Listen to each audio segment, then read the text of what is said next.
Shu o'rinda xalqimizni bir narsadan endi ogohlantirib qo'ysak ham foydadan olamiz. Aslida bugun nima texnika rivojlandi. Deyarli hammamizda smartfonlar bor, telefonlar bor. Endi bunaqa texnika rivojlangandan keyin haliga insof bergil shu odamlarni aldab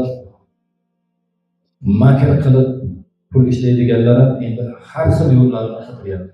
Endi mana shu telefonlar orqali har xil mana shunaqangi bir virusli ilovalar yuborib odamlarni o'sha telefoniga bog'langan kartalarni, o'sha plastik kartalarni o'g'irlashga yoki bo'lmasa onlayn savdo qilamiz deb u orqali pullarini tushirishga, soxta birja va treyderlar soxta telefon qo'ng'iroqlarini qilib onlayn xayriya va ijtimoiy yordam so'rash, meros yoki pul yuborishni va'da qilish hamda boshqa usullar yordamida firibgarlar tuzog'iga ko'pchilik odamlarimiz afsusga aldanib qoldi. Yaqindagina o'zi bitta akamiz dast telefon qilib, men hech kim haligi merosxo'rim yo'q, dokument ishlariga shu bir $2000 atrofida pul ketadi, sizga merosimni qoldirmoqchiman deb ozgina gaplashsa, pul jo'natib qiladi. Yani ozgina $200 yetmayapti, ham orqasidan $200 ham berishiga atrofimizdagi inson tanishimiz. $2200 ham yonidami birovlardan qarz olib bergan. Shu bilan haligi telefon ham yo'q, boshqa ham. Shu sababli o'zimiz va yaqinlarimiz mana shunaqangi firibgarlar tuzog'iga tushib jabrlanishliklardan azizlar o'zimizni ham yaqinlarimizni ham ogohlantiraylik.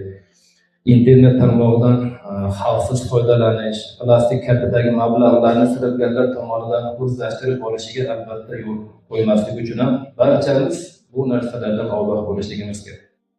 Va o'z o'rnida telefon yoki shaxsiy kompyuterlar orqali taqiqlangan saytlarga kirmaslik. Chunki bu saytga kirdingizmi, sizning hamma ma'lumotingiz olinadi. Yolg'on, fake xabarlarga ishonib firibgarlar tuzog'iga tushib qolmaslik. Bir-birimizni shaxsiy ma'lumotlarni uni roziligisiz tarqatmaslik. Aslida buni bir kishi telefonini berib ol deydi, egasidan so'ramasdan ham berib yuboradi. Bu ham aslida o'sha odamning haqqiga xiyonat. Taqvo qilgan odam, Xudodan qo'rqqan odam egasining roziligisiz telefon raqamini ham bermaslik kerak. Shunaqangi virusli ilovalarni mana bu rasmdagi sizmi deydi, mana bu har xil narsalar qilyapti. Mana shu narsalarga azizlar aldanib qolmaylik. Har xil pulingizni tiking, bir kunda bo'yib ketasiz, 10 kunda bo'yib ketasiz degan har shunaqangi azizlar aldovchi insonlar ko'payib ketadi. Bu narsani ham aytib ogohlantirish qo'yishimiz kerak. Va azizlar bir narsani bilib olaylik. Odamlarga makr qilib yashagan albatta oxiri faqir bo'lib qoladi, xor bo'ladi. Yaxshi bilib olaylik. Mol bozordanmi, dehqon bozordanmi yoki firibgarlik har qanday turi bilan mo'min musulmonga makr qilgan oxiri faqir bo'ladi. Xotirjam bo'lsin, bu oxiri bo'ladigan oxir xor bo'lish, faqir bo'lishligi, xor bo'lishligi. Shuning uchun mo'min musulmonlar aldashdan qo'rqmaydi.